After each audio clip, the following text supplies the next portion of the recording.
Self-aware people are told their introspection makes them wise and emotionally intelligent. What if I told you self-awareness actually paralyzes you into permanent inaction? This sounds wrong because we believe understanding yourself leads to better decisions and personal growth. But there's something that doesn't quite add up. Why do the most self-reflective people seem stuck while ignorant people charge forward? The analysis paralysis trap works by converting every potential action into an endless examination. You question your motivations until the moment for action passes. Think about the last time you hesitated on a decision. Did reflection clarify things, or did it multiply doubts until you did nothing? The system creates two completely different relationships with action depending on your self-awareness level. For ignorant people, impulses translate directly into behavior without internal interrogation. They feel like doing something and they do it. For self-aware people, every impulse triggers psychological investigation. They feel like doing something and immediately ask why they feel that way.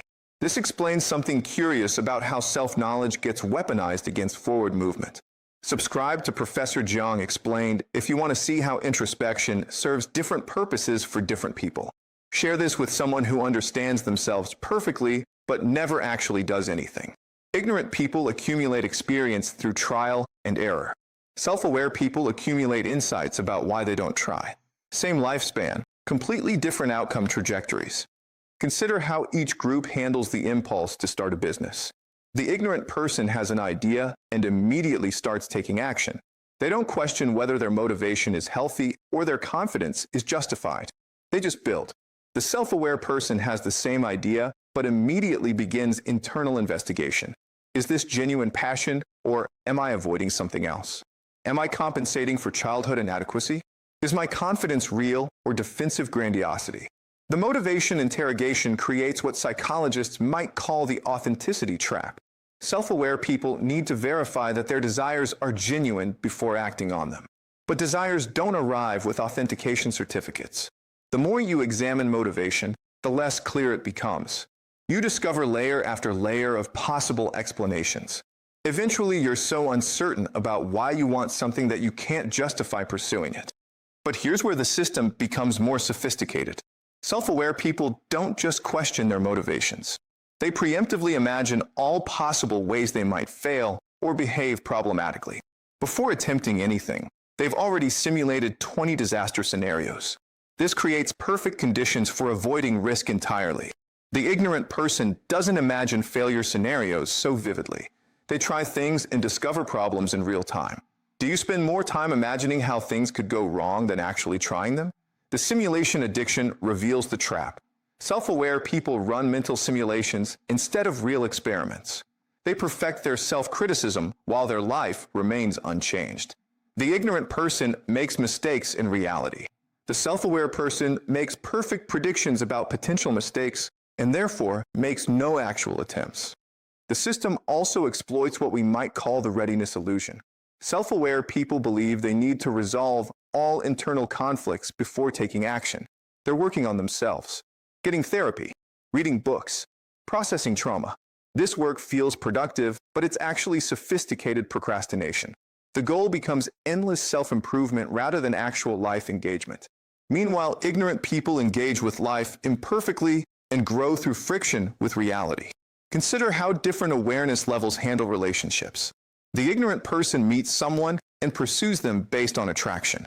The self-aware person meets someone and immediately analyzes the attraction. Is this healthy? What childhood patterns am I repeating?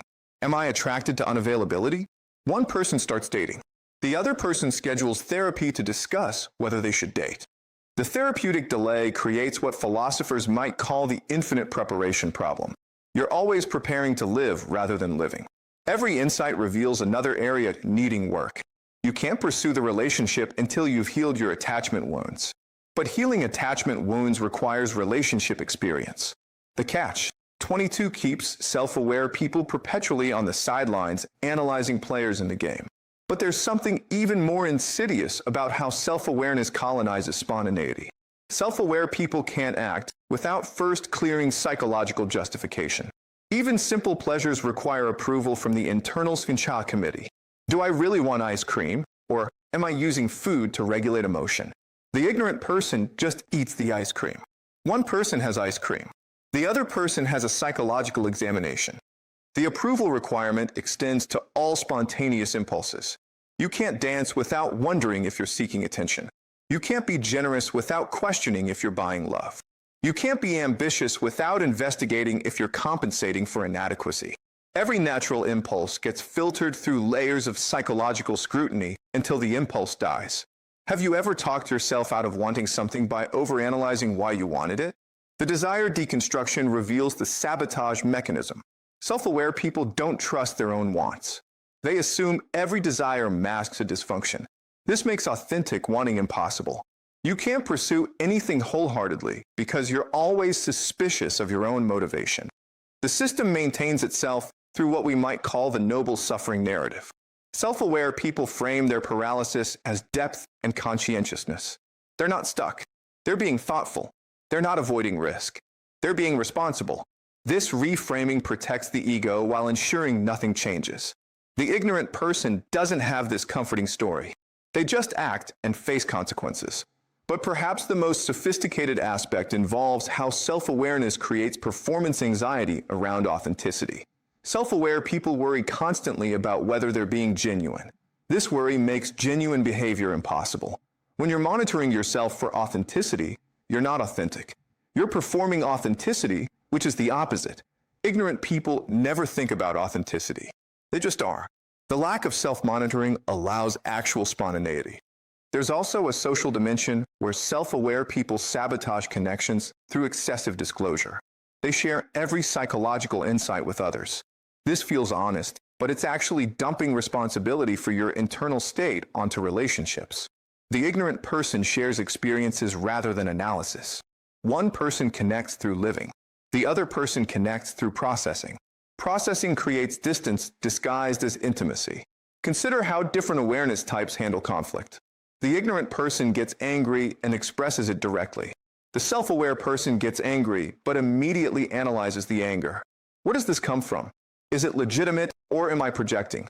By the time they've finished analyzing, the moment for authentic expression has passed. They deliver a psychological report instead of a genuine feeling. The delayed expression means self-aware people never have clean emotional exchanges. Everything is mediated through interpretation. This makes them feel sophisticated, but it also makes them feel distant. People respond better to direct anger than to analyzed anger delivered later. Ignorant people clear conflicts quickly. Self-aware people carry them for months while processing. But there's another layer that makes this particularly destructive. Self-aware people often know exactly what they should do. They can articulate the wise choice clearly. But knowing what to do creates pressure to do it perfectly. The ignorant person doesn't know the optimal path, so they just pick one and adjust. The self-aware person knows the optimal path and therefore can't accept anything less than perfect execution.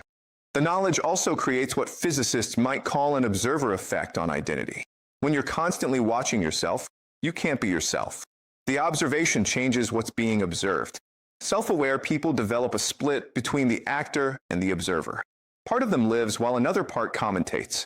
This internal commentary prevents full immersion in any experience. The split becomes so normalized that self-aware people forget what it feels like to act without simultaneous analysis. They can't remember the last time they did something without immediately reflecting on what it means about them.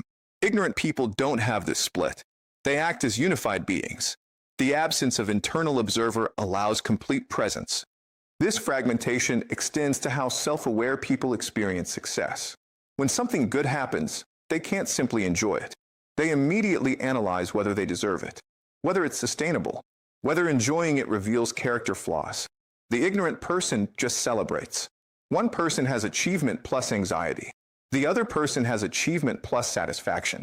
The perfection paralysis means self-aware people wait for ideal conditions that never arrive. They know how to have a healthy relationship, but won't date anyone imperfect. They know how to build a business, but won't start until the plan is flawless. They know how to make art, but won't create anything that might be mediocre. Knowledge becomes a prison of impossible standards. This creates what we might call the competence paradox. The more you understand about doing something well, the less likely you are to do it at all.